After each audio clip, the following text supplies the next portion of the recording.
Bonjour, je suis vraiment très heureux de vous accueillir aujourd'hui. Nous sommes toujours en Occitanie, nous sommes dans l'Hérault et même, vous l'avez peut-être reconnu, à Saint-Guihem-le-Désert.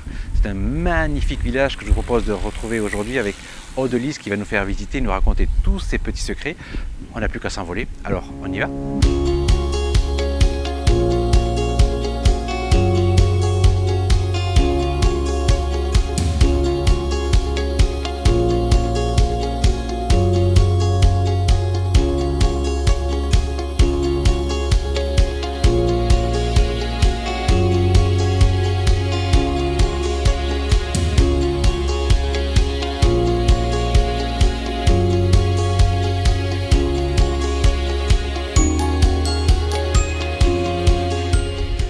Aude-Lise, qu'est-ce que c'est beau comme ça de bon matin. Mais c'est beau tout le temps. Mais c'est vrai que ce matin, à la lumière, cette lumière douce de fin d'été, magnifie encore le lieu. Ah, c'est très très beau. Alors d'ici, en fait, on voit une partie du village, c'est pas tout le village. Voilà, alors on comprend en tout cas la physionomie de ce village de Saint-Guihem-le-Désert, qui est un village rue tout en longueur, avec ses maisons imbriquées les unes aux autres, et niché au creux d'une vallée, la vallée de Gélone.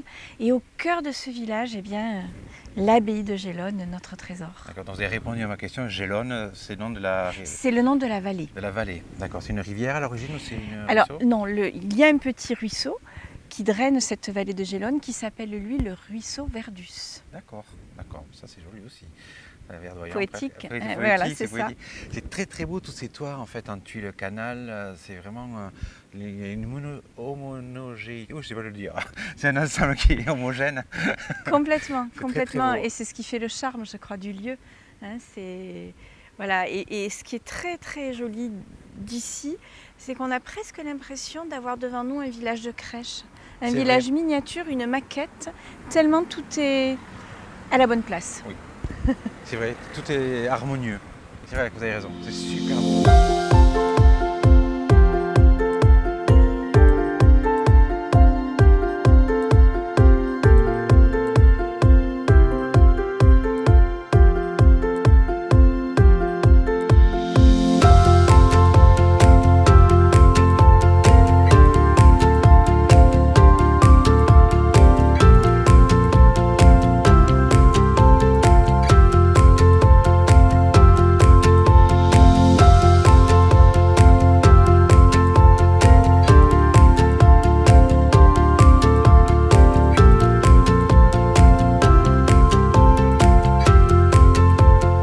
Ça grimpe, je suis épuisé. Un Mais- tout petit peu, on est sur le GR74, c'est vrai que les premiers mètres sont un peu difficiles, et puis après on prend son rythme et on a la possibilité de faire de merveilleuses balades et d'apprécier un panorama tout à fait exceptionnel. C'est fabuleux. Oui, La alors carte ça, postale que j'ai là et puis Mhm. là. Alors ça c'est le cirque du bout du monde, on l'appelle encore le cirque de l'inferné. Inferné. Inferné. En occitan c'est le petit enfer, D'accord. tout un programme. Hein. Non mais aucun danger, ne vous Ah. inquiétez pas. Et ce qui est intéressant c'est que accroché aux parois de ce cirque, vous avez un sentier qui a été bâti au XVIIIe siècle, qui est littéralement accroché à la paroi. Ce sentier est un sentier muletier qui favorisait les échanges économiques entre le plateau du Larzac et le village. Et aujourd'hui, eh bien, les pèlerins de Saint-Jacques-de-Compostelle qui empruntent le chemin et passent par ce chantier des Fenestrettes. D'accord, mais ça s'appelle le cirque donc Du bout du monde ou de l'inferné. du bout du monde. J'aime bien aussi le bout du monde. On est au bout du monde. Oui, on est au bout du monde, Mais c'est c'est vrai. magnifique, j'adore. Puis voilà la carte postale. Waouh, je suis vraiment espanté. Voilà, ça c'est le porcher, c'est une petite porte d'enceinte puisque le village était totalement fortifié. Et puis si on regarde dans le paysage, on voit courir les anciennes fortifications jusqu'au château D'accord. qui domine le tout. Bon, on va en parler de ce château. Eh bien oui, on va en parler.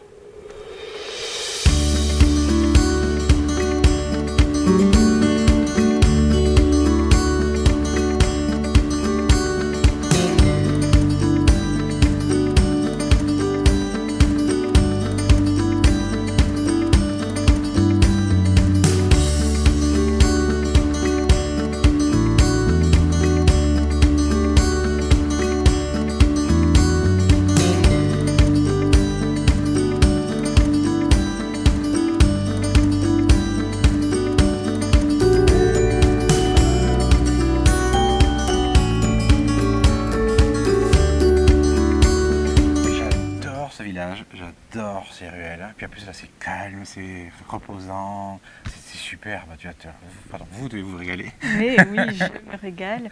Tout comme les près de 600 000 visiteurs qui viennent chaque année découvrir ou redécouvrir ce village qui a une spécificité. C'est un village rue. En fait, C'est un village rue, c'est-à-dire qu'il est tout en longueur, niché au creux du Val de Gélone. Donc Saint-Guilhem-le-Désert, c'est une rue principale et puis après un réseau de petites venelles comme celle où nous nous trouvons. D'accord. Elles sont jolies comme tout. Ouais. Oui, oui. Alors ce village, c'est combien d'habitants Alors 250 habitants aujourd'hui à l'année, à l'année? c'est peu. Et l'été? L'été, quelques résidences secondaires, mais c'est pas, ça joue pas tellement. En revanche, ce sont les visiteurs et notamment les excursionnistes, les gens qui sont là à la journée, qui sont évidemment très très nombreux. J'ai évoqué 600 000 visiteurs par an. Ils se concentrent sur les périodes d'été notamment, même si le site reste très fréquenté, même l'hiver, puisque on peut découvrir Saint-Guilhem-le-Désert toute l'année. La météo ici est clémente, et puis on peut pratiquer la randonnée sur nos très beaux sentiers tout au long de l'année également. D'accord, je comprends. Et le village, on vit du tourisme, je présume aujourd'hui. Alors, des activités. La population villageoise est une population vieillissante. On a également quelques vignerons qui cultivent la vigne, non pas ici à Saint-Guilhem, mais dans les villages voisins, d'Agnan ou Saint-Jean-de-Fosse, ou encore plus Chabon. Et puis on a aussi quelques personnes qui travaillent sur Montpellier, puisque Montpellier n'est jamais qu'à 40 km dans les grandes administrations. Voilà. Et puis oui, le tourisme évidemment. Le vin, c'est quel vignoble ici? Alors, on a une appellation ici qui s'appelle Terrasse du Larzac. Ou sinon, c'est le vin de pays de Saint-Guilhem-le-Désert. D'accord, donc il faut qu'on goûte ça alors. Ah oui, il faut. J'ai vu des oliveries, c'est ça? Oui, oui, oui. Et les spécialités gastronomiques ici, ça se voit pas beaucoup, mais j'aime beaucoup la gastronomie. Alors, ici, on a surtout de beaux produits. On a le vin, on a évidemment l'huile d'olive, on a le pélardon, le fromage de chèvre. On a de beaux fruits aussi, il y a pas mal de vergers dans la plaine, notamment des pêchers. Et en termes de spécialité, c'est un plat qu'on ne va pas retrouver dans les restaurants parce que c'est un plat familial et populaire. C'est un ragoût que l'on appelle ici le ragoût d'escoubille. Alors en occitan, les escoubilles, ce sont les poubelles, mais c'est plus joli de dire les restes. C'était un ragoût qu'on accommodait avec tous les restes de viande et de légumes que l'on avait. C'est excellent et le petit secret du ragoût d'escoubille, c'est d'y rajouter des olives amères. Ça donne un goût particulier à ce ragoût qui est délicieux et qu'on fait avec des abaffes, avec tout ce qui nous tombe sous la main. Ça, en fait. Voilà, ici, les familles le font. Vous ne le trouverez pas dans les restaurants, mais les familles le font. Mais je peux vous envoyer la recette. Ouais, je vais bien, on va vous faire inviter dans une famille, hein. Ça c'est bien aussi. Pourquoi pas? Ah oui, moi je veux bien. Donc au chevet de l'église abbatiale. Oui. C'est super beau, c'est vraiment ces chapiteaux sculptés, ces têtes. Alors ça c'est quoi? C'est le monastère, c'est ça? Alors non, ça c'est une aile du monastère qui abritait la salle capitulaire au rez-de-chaussée et les dortoirs des moines à l'étage. D'accord. Alors on est à Saint-Guilhem-le-Désert. Alors pourquoi Saint-Guilhem-le-Désert? Alors Saint-Guilhem en l'honneur de Guilhem qui en 804 est venu fonder ce monastère. Et le désert dont il est question ici n'est pas un désert géographique, on l'a vu, l'eau est assez présente ici. Oui. Hein.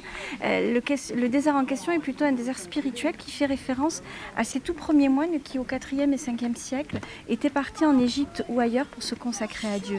Et lorsque l'on connaît la vie de Guilhem, cet homme public va renoncer à tout ce que son rang lui conférait d'honneur, de pouvoir et de richesse pour se consacrer à Dieu. Donc le désert ici symbolise la retraite spirituelle de Guilhem. D'accord, pause ici, voilà. Ce que font toujours les religieuses ici. Exactement. D'accord, mais c'est très très beau, franchement, les bâtiments, le lieu, c'est magnifique. Oui. J'adore. Moi aussi. Tant mieux.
Cet orgue est magnifique. Il est de quand? Il est de qui? Alors, cet orgue a été construit vers 1782, je crois, voilà, par Jean-Pierre Cavaillé, qui est vraiment un facteur d'orgue du XVIIIe siècle, qui est vraiment un des grands facteurs d'orgue. Et c'est un orgue purement français, c'est-à-dire on a un orgue de facture française. Hein. Et c'est pour ça que vous voyez, les claviers sont très particuliers, le pédalier est très particulier. On peut jouer une musique, mais pas tout. Hein. C'est le style baroque, classique. Style baroque français, voilà, baroque français, ça ressort.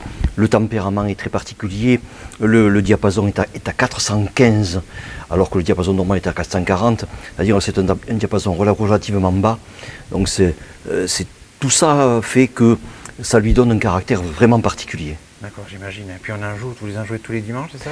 Alors on en joue tous les dimanches, on est plusieurs organistes, avec un organiste titulaire bien sûr, on est plusieurs organistes qui assureront les messes du dimanche, donc ici à Saint-Guy-le-Désert, pardon. Parce que vous allez à Sylvanès, si vous voilà, comme je suis l'organiste de Sylvanès, quelquefois voilà.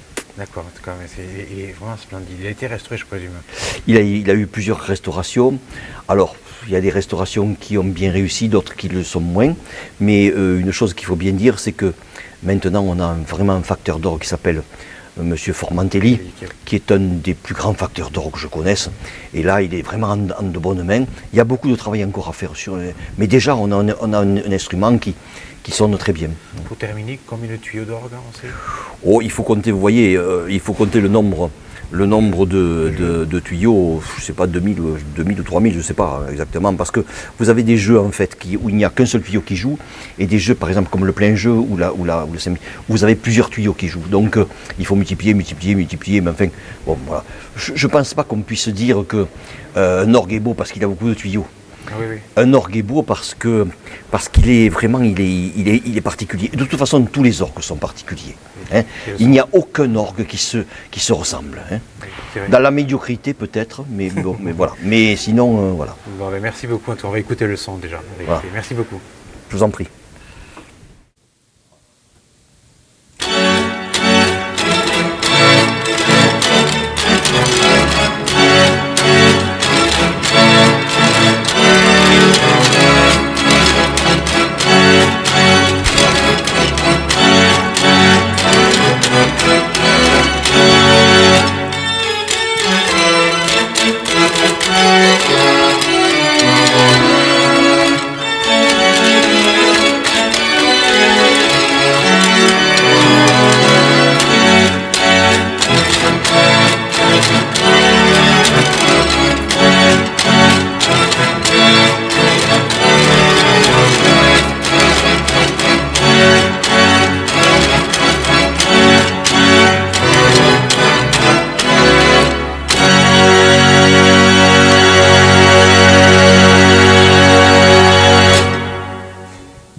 Là, ça tombe bien, nous sommes dans le cloître de l'église et de l'abbaye. Elle a été créée par qui? Comment? Alors, cette abbaye, elle est fondée en 804 par un certain Guillaume. Guillaume, c'est un cousin germain de Charlemagne, petit-fils de Charles Martel. C'est un soldat qui va combattre notamment beaucoup en Septimanie. Il va repousser les Sarrasins du côté de Nîmes, du côté de Narbonne. Et il va surtout être le grand héros de la prise de Barcelone qui intervient en 801 ou 803 selon les chroniqueurs.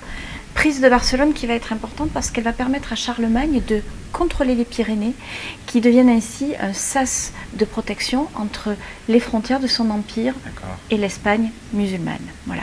Donc ce grand soldat que fut Guillaume, à la fin de sa vie, va décider de se retirer du monde pour de multiples raisons qui lui sont personnelles, mais sans doute aussi pour accompagner son cousin Charlemagne dans sa reprise en main de la Septimanie. Il va notamment venir en 804 fonder un monastère ici au Val de Gélone. Et sa démarche va être appuyée par Charlemagne, puisque ce dernier va lui offrir une précieuse relique du bois de la croix du Christ, qu'il tenait lui-même du patriarche de Jérusalem.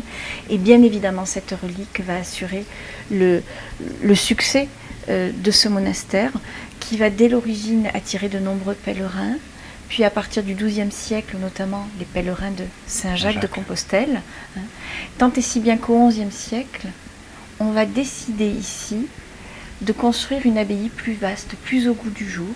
Donc sur les bases de l'église de 804, la première que Guillaume avait fondée au XIe siècle, on va construire cette merveilleuse abbaye. D'accord, donc il y a la crypte et on construit par-dessus. Exactement. Une crypte, la crypte, voilà, est un élément primitif autour duquel s'est construit cet édifice du XIe siècle. D'accord. Et après, on parle des deux Saint-Benoît. Donc, Alors, ce qu'il faut savoir, c'est que Guillaume, dans son cheminement spirituel, va être accompagné par un de ses amis d'enfance, un certain Vitizza, qui était un prince wisigoth issu de Villeneuve-les-Maguelones, du côté de Palavas-les-Flots. Ça doit vous parler un petit peu. C'est pas très loin non plus. Et ce Vitizza, on le connaît beaucoup mieux sous le nom de Saint-Benoît, Saint-Benoît d'Agnan. En fait, Saint-Benoît d'Agnan admirait Saint Benoît de Nursie, le fondateur de la règle bénédictine au VIe siècle, et c'est bien en l'honneur de ce Saint Benoît que Vitizza prendra son nom. Et l'œuvre de Benoît d'Agnan, ce sera de réformer et d'imposer à travers toute l'Europe la règle bénédictine.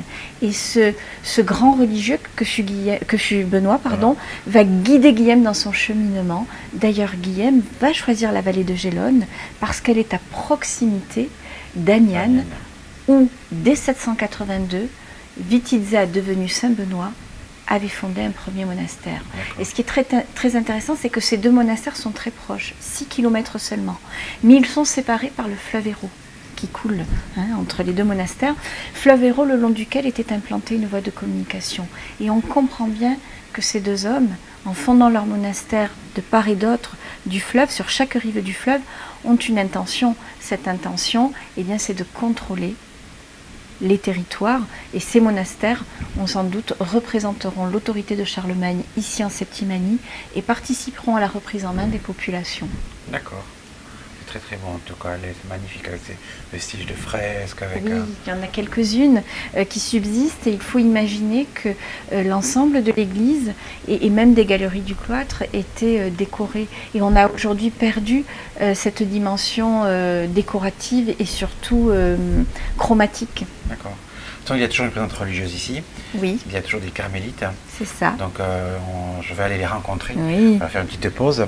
Et je vous propose de venir avec moi. On va aller rencontrer maintenant les carmélites qui vont nous raconter leur vie ici, en fait, dans l'abbaye de Gélone.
Bonjour ma sœur. Bonjour Christian. Merci beaucoup de nous accueillir ici. Voilà, soyez le bienvenu. C'est gentil. Je peux rentrer? Venez chez nous. Merci beaucoup.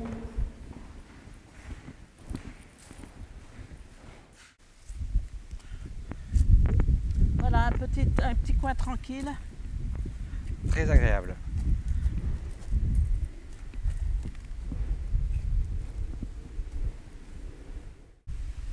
Merci sœur Sabine de nous accueillir ici. C'est un vrai havre de paix à l'intérieur de Saint-Guillaume-le-Désert, qui grouille de monde sympathique, mais ça, c'est sûr. Là vous avez un endroit de paix, de désert. Oui, tout à fait. Tout à fait propice à notre vie de prière ici, qui est vraiment essentielle. C'est notre vocation première qui est au service de la prière ici. Mais justement, votre présence ici, mais d'abord, elle date de quand?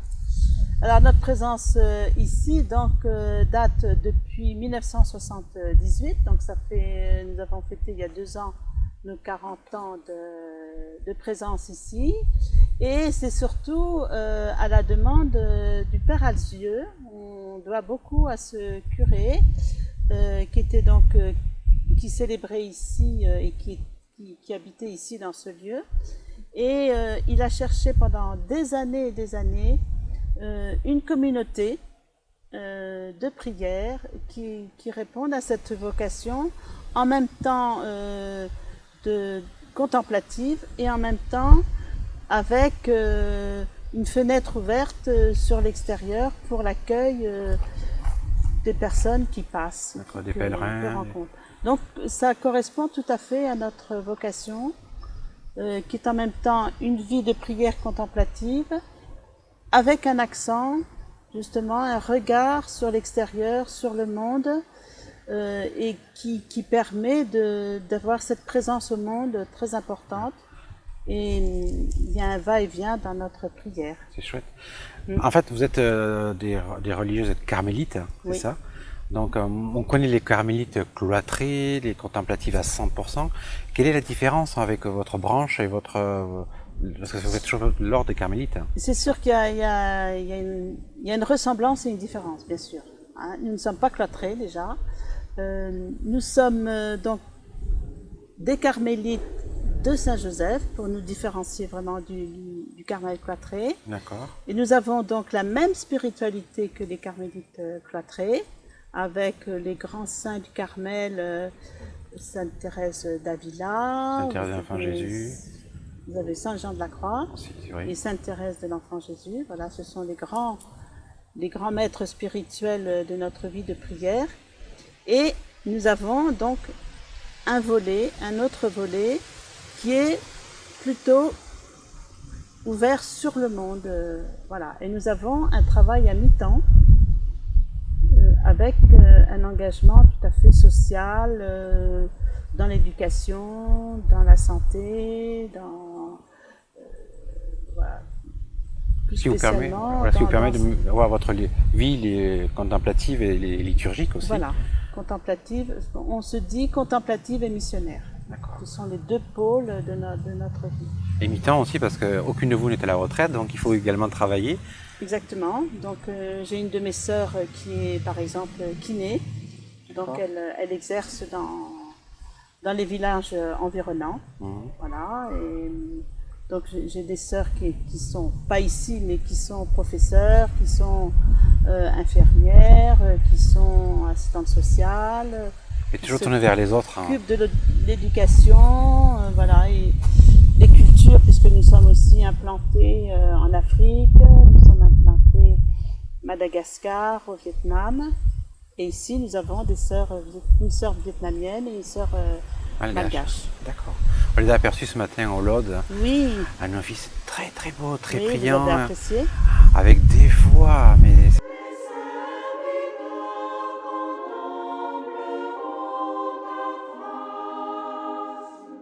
des voix d'anges. Enfin, je n'avais pas osé leur dire, mais c'était prenant, pénétrant, et nous avons adoré de partager ce moment de prière et de chant. En fait. C'est bien que vous ayez commencé par là.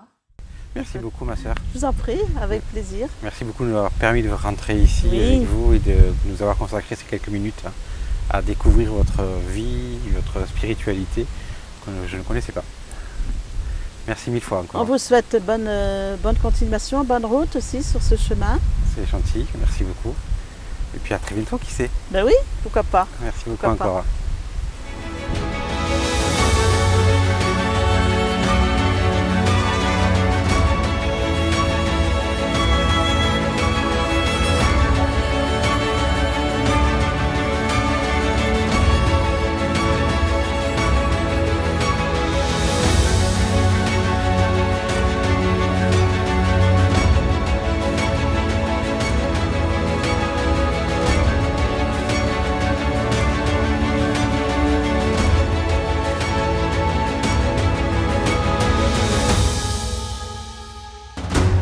Là, au Denise, on est vraiment dans le sud.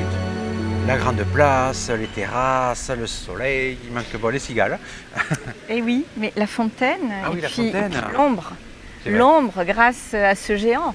Il est beau, il est magnifique, hein. Il est vraiment très très beau. C'est un platane, hein. C'est un platane. Alors, il a quel âge? Ma soeur m'a dit 1000 ans. Non, c'est un jeune homme, il a 160 ans. 160 ans, bah, tu vois Monique, tu t'es trompée. Non, il faut dire qu'il a eu des conditions tout à fait exceptionnelles pour se développer. C'est-à-dire qu'il est très abrité et surtout, ses racines baignent dans l'eau. Puisque le ruisseau Ah, Verdus, oui. hein, notre petit cours d'eau, passe à proximité. Donc Voilà. la fontaine, effectivement. Exactement. Et puis on voit le ruissellement en dessous. Exactement. Et c'est Voilà. beau. Puis ce que j'aime aussi, c'est toutes ces traces de différentes dates avec des fenêtres un peu renaissance, des fenêtres gothiques. C'est ça, c'est ça. C'est un livre à ciel ouvert, un livre d'histoire à ciel ouvert et on retrouve effectivement des fragments d'histoire et de période sur les façades. C'est super agréable. Alors je l'ai vécu la soir, je l'ai vécu le matin très tôt. C'était très très beau, on s'y sent bien. Hein. Oui, on s'y sent bien et ce que je pourrais rajouter, c'est qu'on s'y sent bien quelle que soit la saison. C'est vrai. Parce que les ambiances sont tout à fait différentes, que ce soit... Alors l'été, c'est le grand soleil, c'est les cigales, c'est la chaleur extrême. L'automne, c'est la douceur, c'est une lumière beaucoup plus douce. Et il y a quelque chose de très apaisant. Le printemps, c'est l'explosion des verts et des couleurs. Et l'hiver, eh bien, c'est un peu plus, je dirais pas triste, mais mélancolique. Mélancolique, hein. Voilà. Et donc c'est un luxe de pouvoir découvrir ce lieu à différentes périodes de l'année, Ah oui, parce là, que c'est- tout change toujours. C'est super agréable. Puis c'est très vivant. Très. Il y avait des marchés ici, je présume. Alors il y avait des marchés, oui. Il y avait surtout à l'époque, en tout cas jusqu'au 19e siècle, beaucoup d'artisans qui travaillaient sur la place. Alors ici on avait des tonneliers qui fabriquaient des petits tonneaux en bois de châtaignier pour la conservation des olives. D'accord. Ah oui. Puisque la culture ici dans cette vallée première était celle de l'olivier. J'ai vu qu'il y avait encore un qui fabriquait des olives ici. Oui, Ça. oui, tout à fait. Alors, il y en Ça, a encore des producteurs, Des producteurs, voilà. voilà, Moi, j'ai- d'huile d'olive et puis ils transforment l'olive aussi en tapenade et autres. Ça, c'est trop Voilà. bon. Et oui, c'est trop bon. Je vais tout avoir fait. C'est horrible. Audelise, en fait, ce village est fabuleux. Il n'y a pas d'autre mot. J'adore. On ne sait pas où regarder. Il y a des choses magnifiques à voir partout, des différentes architectures, différents siècles. Il y a des boutiques d'artisans, mais fabuleuses aussi, à voir. Enfin, c'est un paradis ici. C'est ça, c'est surtout, je crois, une bulle hors du temps, où on se sent complètement ailleurs. Et moi qui pratique le lieu quasiment au quotidien, eh bien, je peux dire qu'il n'y a pas un jour où je ne suis pas émerveillée, à nouveau, Ah, c'est chouette ça. par ce lieu. C'est un beau lieu. Il m'enchante tout le temps. Tu as beaucoup de chance. Je sais. Et nous avons beaucoup de chance également d'avoir pu passer ce moment avec toi, en tout cas. Merci beaucoup. Avec grand plaisir. Pardon du tutoiement, mais bon, c'est... Avec grand plaisir. En tout cas, merci beaucoup et merci mille fois de nous avoir accueillis ici, d'avoir visité ce village qui est ton village. Oui, c'est mon village. Oui. On n'a pas tout dit, on n'a pas tout montré. Non, mais il faut revenir. Oui, de toute façon, on va revenir avec grand plaisir et je pense qu'ils vont venir eux ici également. Merci mille fois en tout cas. Bah, merci à vous de nous offrir cet éclairage aussi. Avec grand plaisir, en tout cas, c'est tout le plaisir est pour nous. Merci encore, merci à vous. Vous êtes toujours de plus en plus nombreux à nous regarder. Je vous invite vraiment à venir visiter ce village, c'est une beauté. Venez, il n'y a pas d'autre mot. Merci beaucoup et puis moi je vous donne rendez-vous très vite pour de nouvelles aventures. Alors à très bientôt.